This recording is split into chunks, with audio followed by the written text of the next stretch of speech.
అధ్యక్ష, ఈ అధ్యక్ష అనే పదం చాలా పవిత్రమైనది అధ్యక్ష.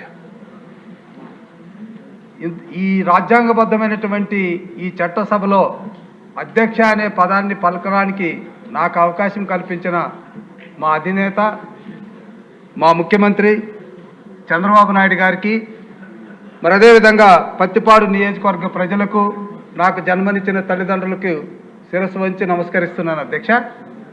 అంతేకాకుండా జనాభాలో 17% పైగా ఉన్నటువంటి ఈ ఎస్సీల యొక్క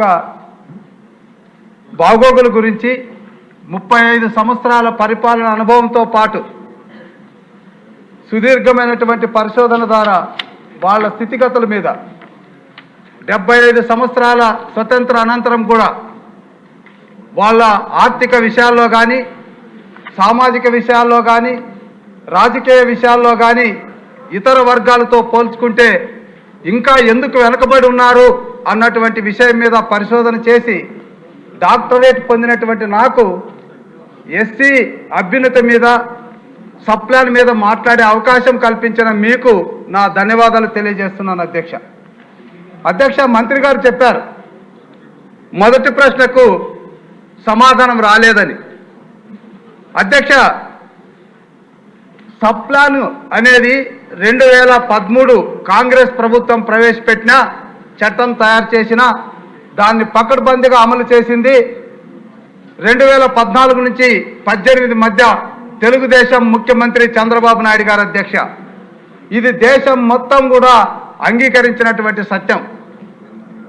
ఎందుకంటే సప్లాన్ కింద ఏదైతే సప్లాన్ చట్టం ప్రకారం ఏర్పడిందో దీనికి సంబంధించి ఎస్ఏ కింద, అంటే స్పెషల్ కాంపోనెంట్ అసిస్టెంట్ కింద 100% గ్రాంట్ కేంద్రం ఇస్తుంది అధ్యక్ష. అదేవిధంగా స్పెషల్ కాంపోనెంట్ ప్లాన్ కింద రాష్ట్ర బడ్జెట్ నుంచి నిధులు కేటాయించబడతాయి అధ్యక్ష. ఈ నిధుల్ని చట్టం ప్రకారం 60% వ్యక్తిగత ప్రయోజనాలు, ఆస్తులతో కూడుకున్నటువంటి సంక్షేమాన్ని అందించి వాళ్ళ కాళ్ళ మీద వాళ్ళు నిలబడేటట్లు చేయడం అనేటువంటిది చేయాలన్నది ఈ చట్టంలో ఉన్నటువంటి ఉద్దేశం అధ్యక్ష.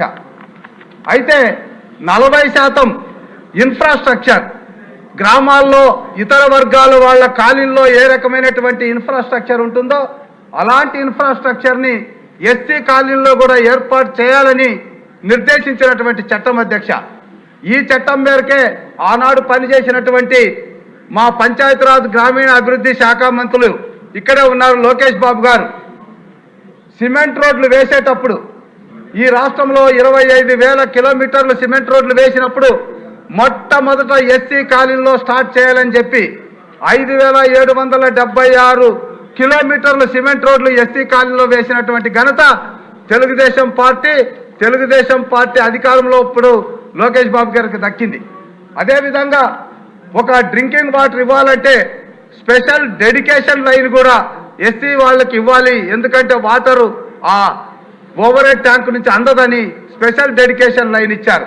అదేవిధంగా ఆనాటి ముఖ్యమంత్రి చంద్రబాబు నాయుడు గారు ఎస్సీలకు సప్లాన్ నియమ నిబంధనలను అనుసరించి ఇల్లు కట్టుకునే విషయంలో 50,000 రూపాయలు అదనంగా అందించారు మిగతా వాళ్ళతో పోల్చుకుంటే. ఇవన్నీ ఎందుకు చేశారు అంటే అక్కడ వాళ్ళకున్నటువంటి ఇన్ఫ్రాస్ట్రక్చర్కి క్రియేట్ చేసేటటువంటి విషయంలో 40% పాటించాలి కాబట్టి అధ్యక్ష. ఇది ముఖ్యమైనటువంటి అంశం అధ్యక్ష.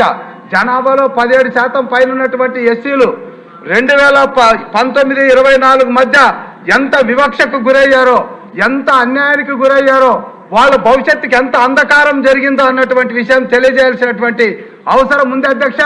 ఒక దళిత ఎమ్మెల్యేగా ఇందులో పిహెచ్డి చేసినటువంటి అభ్యర్థిగా నాకు కొంత సమయం ఇవ్వండి అధ్యక్ష. అసలు అధ్యక్ష, తెలుగుదేశం పార్టీలో 3,000 ఎకరాల భూమి. వన్ మినిట్ అండి, ఇంకా సిగ్నేచర్ చేసిన సేమ్ క్వశ్చన్ లో సిగ్నేచర్ చేసిన ఉన్నారు అంటే వాళ్ళకి కూడా అవకాశం ఇవ్వాలి. మీరు అనుసరించి తెలుగుదేశం పార్టీలో 3,000 ఎకరాల భూమి కొనుగోలు చేశాం. మరి ఈరోజు మంత్రి గారు చెప్తున్నారు 58,000 కోట్లు ఖర్చు పెట్టారని. మరి 58,000 కోట్లలో 1 ఎకరం భూమి కూడా ఎస్సీలకు ఎందుకు ఇవ్వలేదు వైసీపీ ప్రభుత్వం? అదేవిధంగా ఆ రోజు 7,750 ఇన్నోవా వాహనాలు ఇచ్చాం. అదేవిధంగా 650 జేసీబీలు ఇచ్చాం. మరి అదేవిధంగా 7,500 పవర్ ఆటోలు ఇచ్చాం, వాహనాలకు యజమానులు చేశాం. మరి ఈరోజు 58,000 ఖర్చు పెట్టినటువంటి వైసీపీ ప్రభుత్వం ఒక్కరిని కూడా వాహనాలకు ఎందుకు యజమాని చేయలేదు? అంటే దళితులు రైతుగా మారకూడదా? కూలీగానే ఉండాలా? వాళ్ళు యజమానులుగా మారకూడదా? వాళ్ళు డ్రైవర్లుగానే ఉండాలా? వాహన మిత్ర ద్వారా 10,000 ఇచ్చినటువంటి వైసీపీ ప్రభుత్వం ఆనాడు 22 లక్షల రూపాయలతో ఖరీదు చేసినటువంటి ఇన్నోవా కార్లు ఎందుకు ఇవ్వలేకపోయింది? అధ్యక్ష, నా ఉద్దేశం ఏమిటంటే, ఏదైతే వైసీపీ ప్రభుత్వం వివక్షత చూపిందో, ఎస్సీ ఎస్టీ అట్రాసిటీస్ యాక్ట్ అనేది ఏదైతే ఉందో, వైసీపీ ప్రభుత్వం నడిపినటువంటి నేతల మీద, దానికి సహకరించినటువంటి అధికారుల మీద, ఎందుకంటే 30,000 కోట్ల రూపాయలు దారి మళ్లించారు. చట్టం ద్వారా లభించినటువంటి నిధులు రాజ్యాంగ ప్రకారం హక్కుగా పొందాల్సినటువంటి దళితులకు కాకుండా చేసినటువంటి వారిపైన ఎస్సీ అట్రాసిటీస్ యాక్ట్ ప్రయోగించాలని నేను మీ ద్వారా మనవి చేసుకుంటున్నా. రోషన్ కుమార్ గారు.